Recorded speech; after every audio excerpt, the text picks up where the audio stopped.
हरे कृष्ण। आज सुनिए मार्गशीर्ष माह के आगे की कथा। देवर्षि नारद जी ने पूछा, हे भगवन, गोकुल में यशोदा भवन के भीतर श्री कृष्ण को रखकर जब वसुदेव जी ने अपने घर को प्रस्थान किया, तब नंद जी ने किस प्रकार पुत्रोत्सव मनाया? श्री कृष्ण कितने वर्षों तक वहां रहे? प्रभु, आप उनकी बाल लीलाओं का वर्णन कीजिए। पूर्व काल में गोलोक में श्री राधे के साथ भगवान ने जो प्रतिज्ञा की थी, वृंदावन में उस प्रतिज्ञा का पालन उन्होंने किस प्रकार किया? प्रभु, उस समय भूतल पर वृंदावन का स्वरूप कैसा था? उनका रास मंडल कैसा था? वह सब भी बताइए। रास क्रीड़ा और जल क्रीड़ा का विस्तार पूर्वक वर्णन कीजिए। नंद जी ने कौन सी तपस्या की थी? यशोदा और रोहिणी ने कौन सा तप किया था? श्रीहरि से पहले जलधर का जन्म कहाँ हुआ था? श्री कृष्ण का अपूर्व आख्यान अमृत खंड के समान माना गया है। विशेषतः कवि के मुख में श्रीहरि चरित्रम काव्य पद पद पर नया प्रतीत होता है।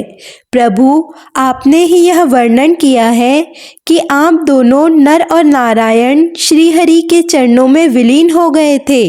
उनमें भी आप ही साक्षात गोलोक के अंश है, इसीलिए उनके ही समान महान भी है। इसीलिए आप उनका भी वर्णन कीजिए। भगवान नारायण बोले, हे नारद, ब्रह्मा, शिव, शेष, गणेश, कूर्म, धर्म, मैं, नर तथा कार्तिकेय, ये 9 श्री कृष्ण के अंश है। अहो, उन गोलोकनाथ की महिमा का वर्णन भला कौन कर सकता है, जिन्हें स्वयं हम भी नहीं जानते और ना वे भी जानते हैं। फिर दूसरे विद्वान क्या जान सकते हैं? शुकर, वामन, कल्कि, बुद्ध, कपिल और मत्स्य, यह भी श्री कृष्ण के अंश है। और अन्य कितने ही अवतार जो श्री कृष्ण की कला मात्र है। फिर भी हे ब्राह्मण, सुनो, मैं तुमसे यशोदानंद और रोहिणी के तप का वर्णन करता हूँ, जिसके कारण उन्होंने श्री कृष्ण का मुख देखा था। वसुओं में श्रेष्ठ तपोधन द्रोण नंद नाम से इस धरातल पर अवतरित हुए थे। उनकी पत्नी जो तपस्विनी धरा थी, वही सती साध्वी यशोदा हुई थी। सर्पों को जन्म देने वाली नाग माता कद्रू ही रोहिणी बनकर इस भूतल पर प्रकट हुई थी। उनके जन्म और चरित्र का वर्णन करता हूँ, ध्यान से सुनो। एक समय की बात है, पुण्यदायक भारतवर्ष में गौतम आश्रम के पास में ही गंधमादन पर्वत पर धरा और द्रोण ने कठिन तपस्या आरंभ की। मुने, उनकी तपस्या का एकमात्र उद्देश्य था भगवान श्री कृष्ण का दर्शन। सुप्रभा के निर्जन तट पर 10,000 वर्षों तक वे वसु दंपत्ति तपस्या में लीन रहे, परंतु उन्हें श्री हरि के दर्शन प्राप्त नहीं हुए। तब वे दोनों वैराग्यवश अग्निकुंड का निर्माण करके उसमें ही प्रवेश करने को तत्पर हो गए। उन दोनों को मरने के लिए उत्सुक देखकर वहां आकाशवाणी हुई, वसु श्रेष्ठ, तुम दोनों दूसरे जन्म में भूतल पर अवतीर्ण होकर गोलोक में अपने पुत्र के रूप में ही श्री हरि के दर्शन करोगे। योगियों को भी उन भगवान का दर्शन होना अत्यंत कठिन है। बड़े बड़े विद्वानों के लिए भी ध्यान के द्वारा उन्हें वश में कर पाना असंभव है। वे ब्रह्मा आदि देवताओं के लिए भी वंदनीय है। यह आकाशवाणी सुनकर धरा और द्रोण सुखपूर्वक अपने घर को चले गए और भारतवर्ष में जन्म लेकर फिर उन्होंने श्री हरि के मुखारविंद के दर्शन किए। इस प्रकार यशोदा और नंद का चरित्र तुमसे कहाँ गया? अब देवताओं के लिए भी परम गोपनीय रोहिणी का चरित्र भी सुनो। एक समय देवमाता अदिति ने ऋतुमती होने पर समस्त श्रृंगार से सुसज्जित होकर अपने पति देव श्री कश्यप जी से मिलना चाहा। उस समय कश्यप जी अपनी दूसरी पत्नी सर्पमाता कद्रू के पास थे। कश्यप जी के आने में देर होने पर अदिति को बहुत दुख हुआ। उन्होंने कद्रू को श्राप दे दिया कि वे स्वर्ग लोक को त्याग कर मनुष्य योनि को प्राप्त हो जाए। इस बात को सुनकर कद्रू ने भी अदिति को श्राप दे दिया कि वे भी जरा युक्त होकर मृत्यु लोक में मानव योनि में जाए। इस प्रकार एक दूसरे के श्राप से ग्रसित होने पर कश्यप जी ने कद्रू को सांत्वना देकर समझाया कि तुम मेरे साथ मृत्यु लोक में जाकर श्री हरि के मुख कमल का दर्शन प्राप्त करोगी। फिर कश्यप जी ने अदिति के घर जाकर उनकी भी इच्छा पूर्ण की। उसी ऋतु से देवराज का जन्म हुआ। इसके बाद अदिति ने देवकी के रूप में, कद्रू ने रोहिणी के रूप में और कश्यप जी ने श्री कृष्ण के पिता वसुदेव जी के रूप में जन्म लिया। हे मुने, यह सारा गोपनीय रहस्य बताया गया। अब अनंत अप्रमेय और सहस्त्र मस्तक वाले भगवान बलदेव जी के जन्म का वृत्तांत भी सुनो। साध्वी रोहिणी वसुदेव जी की प्रिय पत्नी थी। मुने, वे वसुदेव जी की आज्ञा से संकर्षण की रक्षा करने के लिए गोकुल में चली गई। कंस से भयभीत होने के कारण वहां से उन्हें भागना पड़ा था। उन दिनों योग माया ने श्री कृष्ण की आज्ञा से देवकी के 7वें गर्भ को रोहिणी के उदर में स्थापित कर दिया था। उस गर्भ को स्थापित करके वे देवी तत्काल ही कैलाश पर्वत को चली गई। कुछ दिनों के बाद रोहिणी ने नंद भवन में श्री कृष्ण के अंश स्वरूप पुत्र को जन्म दिया। उसकी अंग कांति तपाए हुए सोने के समान गौर थी और वह बालक साक्षात ईश्वर था। उस बालक के मुख पर मंद हास्य और मनोहर छटा और प्रसन्नता छा रही थी। वह ब्रह्म तेज से प्रकाशित हो रहा था। उसके जन्म मात्र से ही देवताओं में महान आनंद छा गया। स्वर्ग लोक में दुंदुभि, आनक और मुरज आदि दिव्य बाजे बज उठे। आनंद मग्न हुए देवता शंख ध्वनि के साथ जय जयकार करने लगे। फिर नंद का हृदय भी हर्ष से भर उठा। उन्होंने ब्राह्मणों को बहुत सारा धन दिया। दाई ने आकर बालक की नाल काटी और उसे स्नान कराया। समस्त आभूषणों से विभूषित गोपियां अब जय जयकार करने लगी। अपने पुत्र का उत्सव तो हर कोई मनाता है, लेकिन नंद जी ने बड़े आदर के साथ उस पराये पुत्र के लिए भी महान उत्सव मनाया। यशोदा जी ने गोपियों और ब्राह्मणियों को प्रसन्नता पूर्वक भरपूर धन का दान किया। तरह तरह के दिव्य सिंदूर और तेल आदि प्रदान किए। हे वत्स, इस प्रकार मैंने तुम्हें नंद और यशोदा जी के तप का प्रसंग कहा, जलधर के जन्म की कथा कही और रोहिणी जी के चरित्र को सुनाया। अब तुम्हें जो अभिष्ट है वह नंद पुत्रोत्सव का प्रसंग भी सुनो, जो कि सुखदायक, मोक्षदायक और जन्म मृत्यु और जरावस्था का निवारण करने वाला है। श्री कृष्ण का मंगलमय चरित्र वैष्णवों का जीवन है। वसुदेव जी ने श्री कृष्ण को नंद भवन में लाकर रख दिया और उनकी कन्या को गोद में लेकर वे हर्षपूर्वक अपने घर को लौट आए। यह प्रसंग तथा उस कन्या का श्रवण सुखद चरित्र पहले ही सुन चुके हैं। अब गोकुल में जो श्री कृष्ण की मंगलमय लीला प्रकट हुई उसे बताता हूँ, सुनो। जब वसुदेव जी अपने घर को लौट गए तब जया तिथि अष्टमी से युक्त उस विजय पूर्व मंगलमय सूतिकागार में नंद और यशोदा जी ने देखा कि उनका पुत्र धरती पर पड़ा हुआ है। वह नग्न बालक बड़ा सुंदर दिखाई देता था।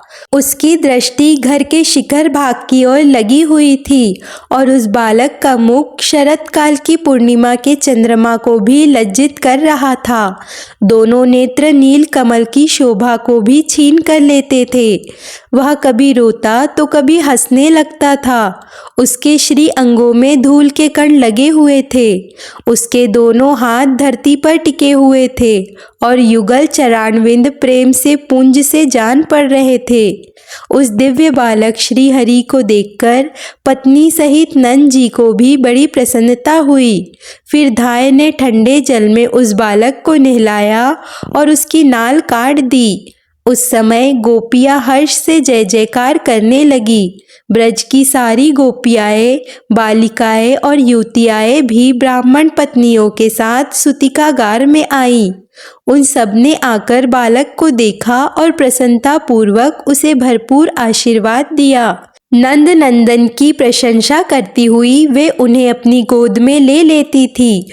उनमें से तो कितनी ही गोपियां रात में वहीं रह गई, अपने घर गई ही नहीं। नंद जी ने वस्त्र सहित स्नान करके फिर धुली हुई धोती और चादर धारण कर ली। फिर खूब प्रसन्न होकर परंपरागत विधि का पालन किया।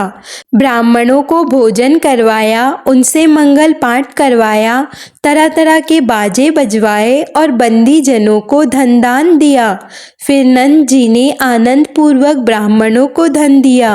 उत्तम रत्न, मूंगे और हीरे भी आदर पूर्वक उन्हें दिए। मुने तिलों के 7 पर्वत, सोने के 100 ढेर, चांदी धान्य की पर्वतमय राशि, वस्त्र, सहस्त्र मनोहर गौवे, दूध, दही, घी, शक्कर, माखन, मधु, मिठाई, लड्डू, स्वादिष्ट मोदक, सब प्रकार की खेती से भरी पूरी भूमि, वायु के समान वेगशाली घोड़े, पान और तेल, इन सब का दान करके नंद जी बड़े प्रसन्न हुए। उन्होंने सूतिकागार की रक्षा करने के लिए ब्राह्मणों को नियुक्त कर दिया। मंत्रज्ञ मनुष्यों और बड़ी बूढ़ी गोपियों को लगा दिया। उन्होंने ब्राह्मणों द्वारा वेदों का पाठ कराया, एकमात्र मंगलमय हरि नाम का कीर्तन कराया और देवताओं की पूजा भी करवाई। युवती और बड़ी बूढ़ी ब्राह्मण पत्नियां बालक बालिकाओं को साथ लेकर मुस्कुराती हुई नंद भवन में आई। नंद जी ने उनको भी तरह तरह के धन और रत्न दिए। ज्योतिष शास्त्रों के विशेषज्ञ, विविध ज्योतिषी जिनकी वाणी सिद्ध थी, जिनकी वाणी सदा सत्य रहती थी, हाथ में पुस्तक लिए नंद मंदिर में पधारे। नंद जी ने उन्हें नमस्कार करके बड़ी प्रसन्नता के साथ उनके सामने अपनी विनय प्रकट की।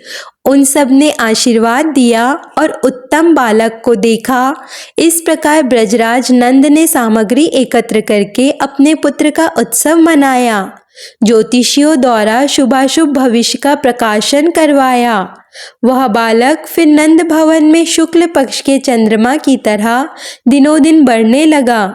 श्री कृष्ण और जलधर दोनों ही माता का स्तनपान करते थे। मुने वहां नंद के पुत्रोत्सव में प्रसन्न हुई रोहिणी देवी ने आई हुई स्त्रियों को प्रसन्नता पूर्वक तेल, सिंदूर और तांबुल प्रदान किए। वे सब बालक के सिर पर आशीर्वाद देकर अपने अपने घर को चली गई। केवल यशोदा, रोहिणी और नंद जी यही उस घर में हर्ष पूर्वक रहे। भगवान नारायण कहते हैं, नारद एक दिन राजसभा में स्वर्ण सिंहासन पर बैठे हुए कंस को बड़ी मधुर आकाशवाणी सुनाई दी। ओ महामूढ़, क्या कर रहा है? अपने कल्याण का उपाय सोच। तेरा काल तो धरती पर उत्पन्न हो ही चुका है। वसुदेव ने माया से तेरे शत्रुभूत बालक को नंद जी के हाथों में दे दिया और उनकी कन्या को लाकर तुझे सौंप दिया। वह कन्या माया का अंश है और वसुदेव के पुत्र के रूप में साक्षात श्रीहरि अवतीर्ण हुए हैं। वे ही तेरे प्राण हरेंगे। इस समय गोकुल के नंद मंदिर में उनका पालन पोषण हो रहा है। देवकी का 7वां गर्भ भी स्खलित या मृत नहीं हुआ। योग माया ने उस गर्भ को रोहिणी के उदर में स्थापित कर दिया था। उस गर्भ से शेष के अंगभूत महाबली बलदेव जी प्रकट हुए हैं। श्री कृष्ण और बलभद्र यह दोनों ही तेरे काल है और इस समय गोकुल में नंद भवन में पल रहे हैं। यह आकाशवाणी सुनकर राजा कंस का मस्तक झुक गया। उसे सहसा बड़ी भारी चिंता हो गई। उसने अनमने होकर भोजन भी त्याग दिया और प्राणों से भी बढ़कर प्रेयसी बहन सती साध्वी पूतना को बुलाकर उस नीतिज्ञ नरेश से भरी सभा में इस प्रकार कहा। कंस ने कहा, हे पूतने, मेरे कार्य की सिद्धि के लिए गोकुल के नंद मंदिर में जाओ और अपने एक स्तन को विष से भरकर शीघ्र ही नंद के नवजात शिशु के मुख में दे दो। तुम मन के समान तेजी से चलने वाली माया शास्त्र में निपुण और योगिनी हो, इसीलिए माया से मानवीय रूप धारण करके तुम वहाँ शीघ्र जाओ। तुम दुर्वासा से महामंत्र की दीक्षा लेकर कहीं भी जाने के लिए और सभी प्रकार का रूप धारण करने में समर्थ हो। नारद ऐसा कहकर महाराज कंस उस सभा में मौन हो गए। इधर स्वेच्छाचारिणी पूतना कंस को प्रणाम करके वहां से चल दी। उसने एक परम सुंदरी नारी का रूप धारण कर लिया।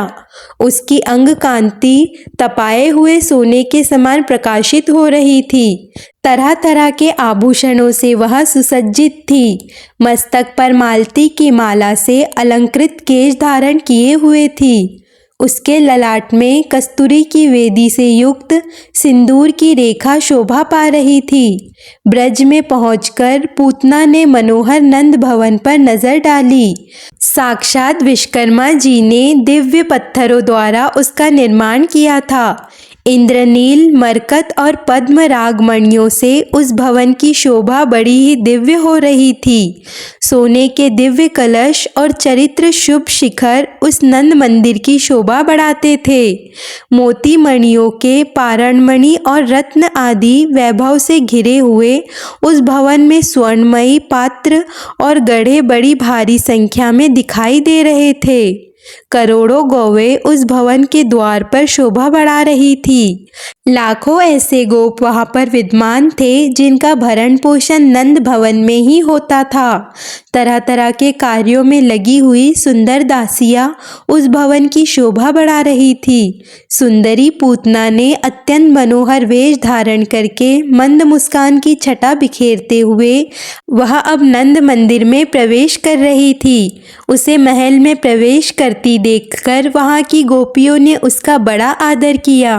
वे सोचने लगी, कहीं ये लक्ष्मी या फिर साक्षात दुर्गा जी ही तो नहीं है जो श्री कृष्ण के दर्शन करने के लिए पधारी हो। गोपियों और गोपों ने उसे प्रणाम किया और कुशल समाचार पूछा। उसे बैठने के लिए सिंहासन दिया, पैर धोने के लिए जल अर्पित किया और पूतना ने भी सभी गोप बालकों का कुशल मंगल पूछा। फिर वह सुंदरी मुस्कुराते हुए सिंहासन पर बैठ गई। उसने बड़े आदर के साथ गोपियों का दिया हुआ पाद्याजल ग्रहण किया। तब सभी गोपियों ने पूछा, स्वामिनी तुम कौन हो? इस समय तुम कहाँ रहती हो? तुम्हारा नाम क्या है और यहाँ पर आने का तुम्हारा कारण क्या है? यह तो बताओ। उन गोपियों की बात सुनकर वह भी मनोहर वाणी में बोली, मैं मथुरा की रहने वाली गोपी हूँ। इस समय एक ब्राह्मण की पत्नी हूँ। मैंने संदेश वाहक के मुख से यह मंगल सूचक संवाद सुना है कि वृद्ध अवस्था में नंदराज की यहाँ महान पुत्र का जन्म हुआ है। यही सुनकर मैं उस पुत्र को देखने और उसे अभिष्ट आशीर्वाद देने के लिए यहाँ आ गई। अब तुम लोग नंद नंदन को यहाँ ले आओ। मैं उसे देखूंगी और आशीर्वाद देकर चली जाऊंगी। ब्राह्मणी का यह वचन सुनकर यशोदा जी का हृदय हर्ष से खिल उठा। उन्होंने बेटे से प्रणाम कराकर उसे उस ब्राह्मणी की गोद में दे दिया। बालक को गोद में लेकर उस सती साध्वी पुण्यपति पूतना ने उसका मुख चूमा और सुखपूर्वक बैठकर उस नन्हे से शिशु के मुख में अपना स्तन दे दिया। साथ ही वह बोली, हे गोप सुंदरी, तुम्हारा यह सुंदर बालक तो अत्यंत अद्भुत है। यह गुणों में साक्षात भगवान नारायण के समान है। श्री कृष्ण अब उस विषैले स्तन को पीकर उसकी छाती पर बैठे बैठे हंसने लगे। उन्होंने उस विष मिले हुए दूध को अमृत के समान मानकर पूतना के प्राणों के साथ ही पी लिया। साध्वी पूतना ने अपने प्राणों के साथ ही देखते उस बालक को त्याग दिया। मुने वह प्राणों को त्याग कर धरती पर गिर पड़ी। उसका आकार और मुख अब बड़े विकराल दिखाई देने लगा। वह मुंह के बल पड़ी हुई थी। फिर वह शीघ्र ही रत्नसार निर्मित दिव्य रथ पर आरूढ़ होकर चली गई। लाखों चंवर धूल रहे थे। उसमें तरह तरह के चित्र रत्न कलश शोभा दे रहे थे। उस रथ में 100 पहिए लगे थे। वह सुंदर विमान रत्नों के तेज से प्रकाशित हो रहा था। उस अद्भुत दृश्य को देखकर गोप और गोपियां हैरान हो गई। कंस भी वे सारा समाचार सुनकर बड़ा हैरान हुआ। मुने, यशोदा मैया अपने बालक को गोद में उठाकर अब उसे दूध पान कराने लगी। उन्होंने ब्राह्मणों के द्वारा बालक के कल्याण के लिए फिर मंगल पाठ करवाया। फिर नंद जी ने भी बड़े आनंद से पूतना की देह का दाह संस्कार करवाया। उस समय उसकी चिता से चंदन, अगरू और कस्तूरी के समान सुगंध निकल रही थी। नारद जी ने पूछा, भगवान, राक्षसी पूतना के रूप में वह कौन ऐसी पुण्यवती थी जिसने श्रीहरि को अपना स्तन पिलाया? किस पुण्य से भगवान के दर्शन करके वह उनके ही परम धाम को चली गई? नारायण बोले, देवर्षि, राजा बलि के यज्ञ में बामन का मनोहर रूप देखकर बलि की कन्या रत्नमाला ने उनके प्रति पुत्र स्नेह प्रकट किया था। उसने मन ही मन यह संकल्प किया कि अगर इस पुत्र के समान मेरा पुत्र होता तो मैं उसके मुख में अपना स्तन देकर उसे अपने सीने से लगा लेती। भगवान से उसका यह मनोरथ छिपा नहीं रहा। उन्होंने इस प्रकार जन्मांतर में उसका स्तन पान किया। भक्तों की इच्छा पूर्ण करने वाले उन कृपा निधान ने पूतना को माता की गति प्रदान की। मुने, राक्षसी पूतना ने श्री कृष्ण को विष लगाया हुआ स्तन देकर उस द्वेष भक्ति के द्वारा भी माता के समान ही गति प्राप्त कर ली। ऐसे परम दयालु भगवान श्री कृष्ण को छोड़कर मैं और किसका भजन करूं? मुने, इस प्रकार मैंने तुमसे श्री कृष्ण के गुणों का वर्णन किया जो पद पद पर अत्यंत मधुर है। इसके अलावा जो भी श्री कृष्ण की मधुर लीलाएं हैं उनका तुम्हारे सामने वर्णन आरंभ करता हूँ। आज के लिए बस इतना ही। आगे की कथा अगले अध्याय में ज़रूर सुनिए। और अगर आपने अभी तक चैनल को सब्सक्राइब नहीं किया है तो चैनल को सब्सक्राइब कर लीजिए और वीडियो को लाइक कर दीजिए। हरे कृष्णा।